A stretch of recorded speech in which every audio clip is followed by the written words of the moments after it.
Hello, guys and gals. Me, Mudahar, and it is what it is, ladies and gentlemen. April 1st, the day to install Windows finally again. Windows 11, going back to it. Enough LARPing as a Linux user, ladies and gentlemen. Simple today. I woke up, got myself a little gun, decided to shoot my computer. Almost fucked around with a TOS there, didn't we? But I decided to shoot my computer in the goddamn legs, figuratively speaking, of course. And I considered that, I missed the days where my operating system was bloated. I missed the days where I had to install digital Ozempic and de-bloat the entire system so that I could gain the extra performance that I would lose. Because there was a lot of features that Windows had that I was really just missing, ladies and gentlemen. One of those particularly was Copilot. I miss my little brain dead Clippy. I miss my little short bus pal. I figured, you know what? If I'm going to use a computer, I'm going to use it agentically.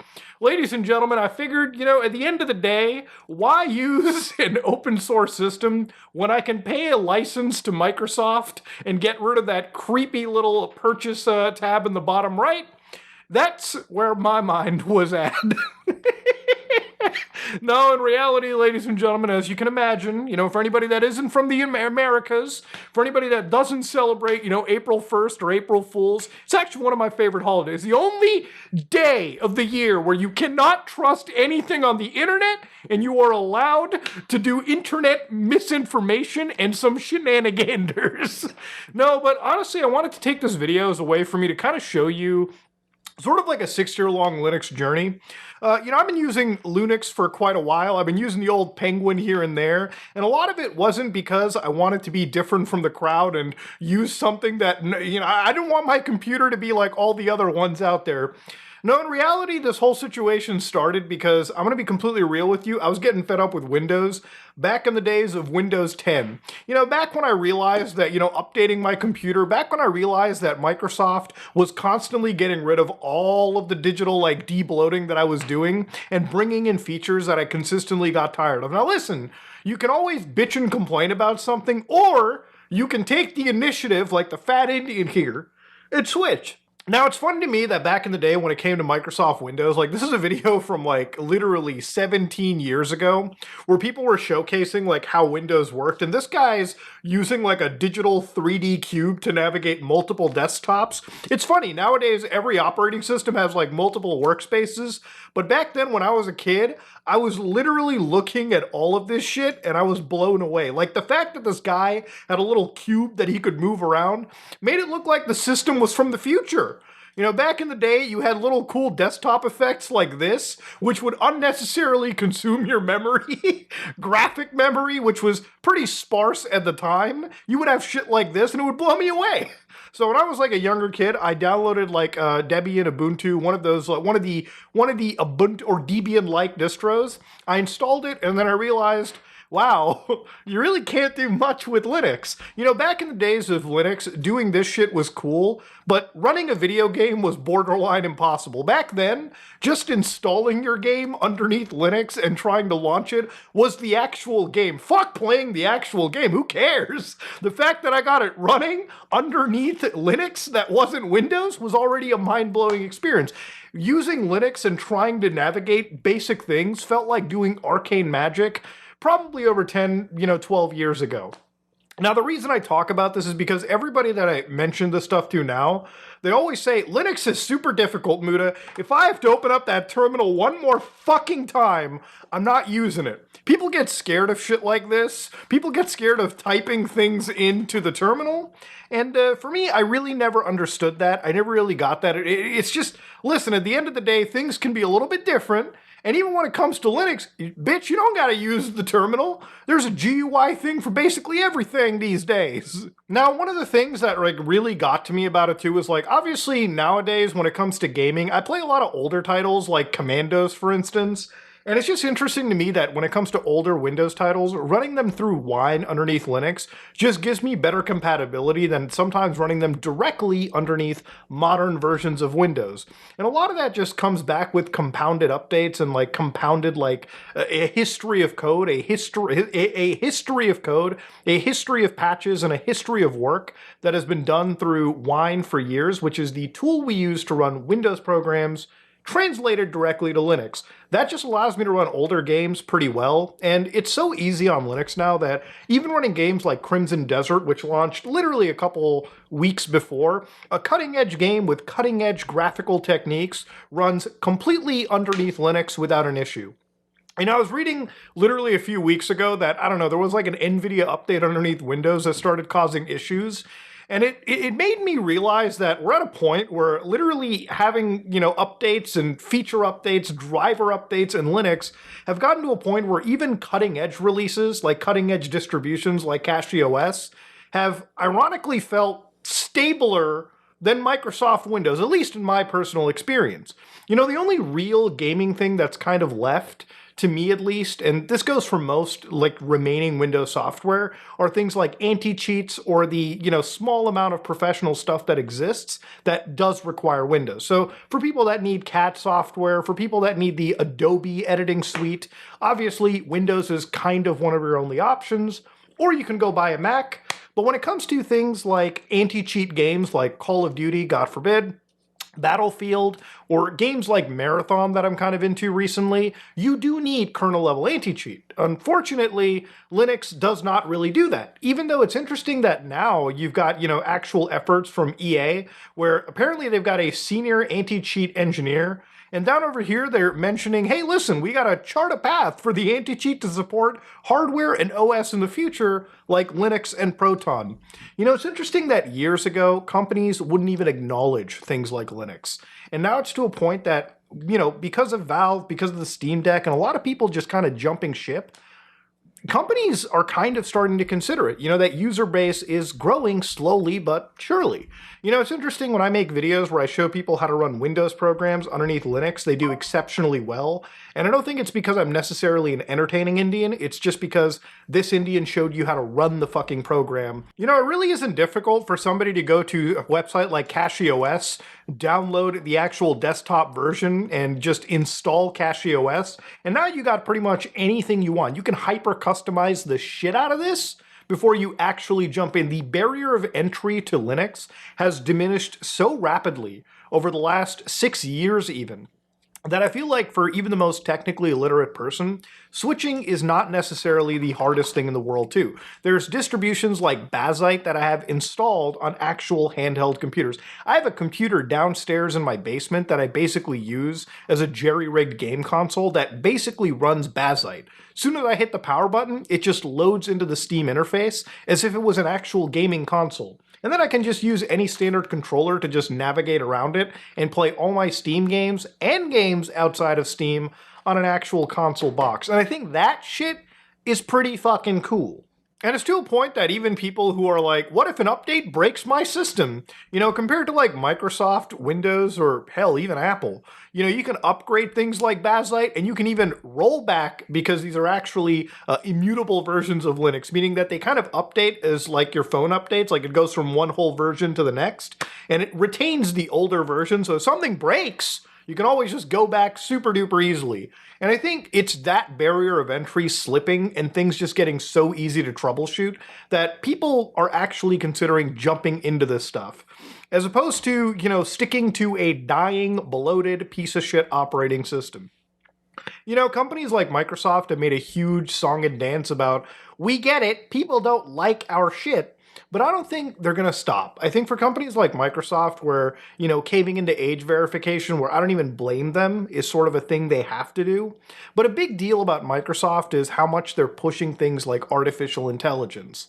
Now, this is going to be kind of a hot take for people, but I think that artificial intelligence is unfortunately a box that you can't exactly close anymore. It's like Pandora's box. It's a new technology. I don't think we're ever going to get rid of things like LLMs. We might find a way to regulate shit down the road, but because of how this technology is basically chased by the biggest countries in the world, it's here to stay basically forever. Now, companies like Microsoft have found a way to implement all of these agentic features and artificial intelligence into their operating system.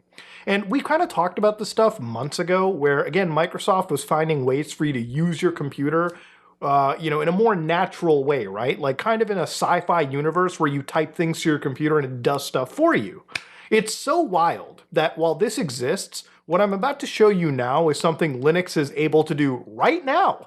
In fact, not just right now, but something totally private, something totally local, and in my opinion, better than whatever Microsoft is claiming to do. Now, something that I've been doing for the last few days, basically spending my nights, is kind of actually playing around with local models. Now, this is a website called Hugging Face, and over here they basically sit upon a repository of local models that can do basically anything. Text generation, image generation, text-to-speech, you name it, they have it.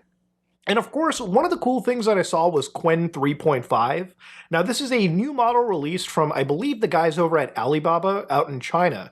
And I downloaded this model by just going to Hugging Face, going to this unsloughed Qwen 3.5 27 billion model. You can see that 873,000 people have downloaded it just this month. It's a pretty hot item. So I went over here, I downloaded the model that was going to work with my computer, which was the Q4KM. So it's about 16.7 gigabytes. Now, obviously for this, you need an RTX like 3090, 4090 or something. So definitely not a cheap card. But there are models that are considerably smaller that do run on more entry-level stuff. Hell, models can run anywhere from like your cell phone all the way to the highest end jerry-rigged AI labs that you can put in your home. So I downloaded this model, and just for the hell of it, I decided to go and implement something known as TurboQuant Plus. Now, this is a GitHub by a person named the Tom, and I basically downloaded this and I built it for my Linux system. I also built it for my Mac. Now, to talk about it, I talked about TurboQuant not too long ago, where Google found a way to compress context limits and the KV cache when it comes to AI stuff. Meaning that my RTX 4090 that typically could run these models, but not with a lot of context headroom, now we're able to have 4 to 6 times the room because of crazy compression techniques. So I've noticed that like in the last several months, a lot of people bought these Mac Minis to run stuff like OpenClaw. And a lot of that stuff is only possible because it's designed for Unix-based operating systems. Now, I'm not going to install OpenClaw over here. What I am going to install is something known as Hermes agent. Now, one of the things that I find super duper funny about this is obviously you've got Microsoft Windows, and now they're kind of like the second banana here where these, really powerful softwares run underneath Linux, Mac OS, because Mac is basically a Unix system, and they run underneath Windows subsystem for Linux, so they kind of have to run in a special VM. I'm going to run this on Linux like a real fucking Chad and show you just what it does. So remember when Microsoft said that you could browse the internet through the actual like web browser tool that they would have, or just through like Microsoft's agent or Copilot? Here I actually have Hermes basically fired up. So this is the actual agent, and it's connected to this Chrome browser. Now you can see in the bottom left over here, it's running with that Qwen model that I downloaded with all of that juicy context. In fact, the server that I want to show you is running right here. You see how cool that shit is? It's just sitting there on my computer. All slots are idle. It's just waiting. So for instance, I can go to this agent and say, hey, go to Amazon.com and search for a game called Crimson Desert, find the PlayStation version, add it to the shopping cart, and check out. So again, as soon as I hit enter, what Microsoft would tell you is something that they're doing through their own experimental labs is something that you're able to do with, again, an agent. So the agent is going to Amazon.com, and remember months ago, this stuff was breaking on me, but now it's actually able to do this substantially well. So it's going to Crimson Desert PlayStation 5, actually searched for it, found a copy of it, and of course, it actually did have it in the cart from before when I did this test, just because, I wanted to see if it would run before I'd actually film it in a video. And of course, over here, it's going to identify that, hey, it's already sitting in the shopping cart. Let me just go to the shopping cart. But here you can see it's sitting at the old shopping cart right over here. It actually went right there, and it's going to hit that proceed to checkout option.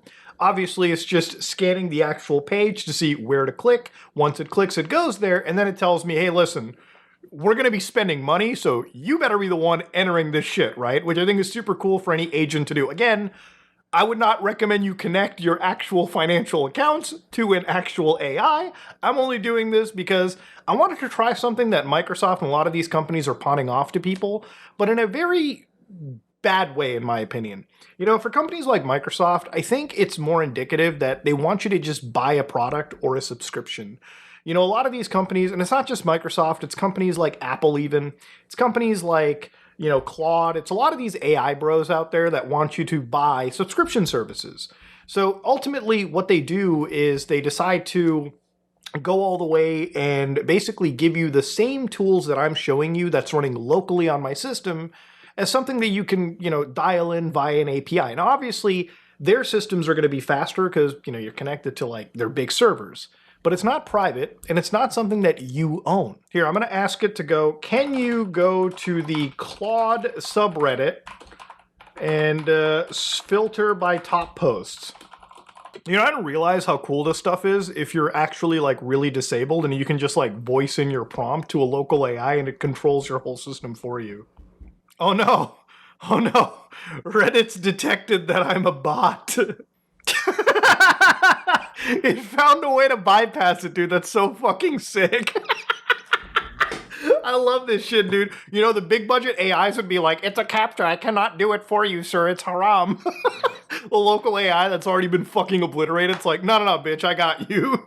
Fuck the anti-clanker shit. It's not going to tolerate no digi-racism on its end. But you can see that, like, literally a few days ago, a lot of people on this board were complaining that the service that they pay money to is, like, suddenly taking away a lot of their usage, right? So for a lot of these AIs, there's something known as, like, usage limits, like rate limits. So you can only use a certain amount of tokens per session. And a lot of people were burning through tokens doing the same prompts that they were doing. Like, some guy, like, put in 2 prompts, and apparently Claude was, like, halfway through the usage.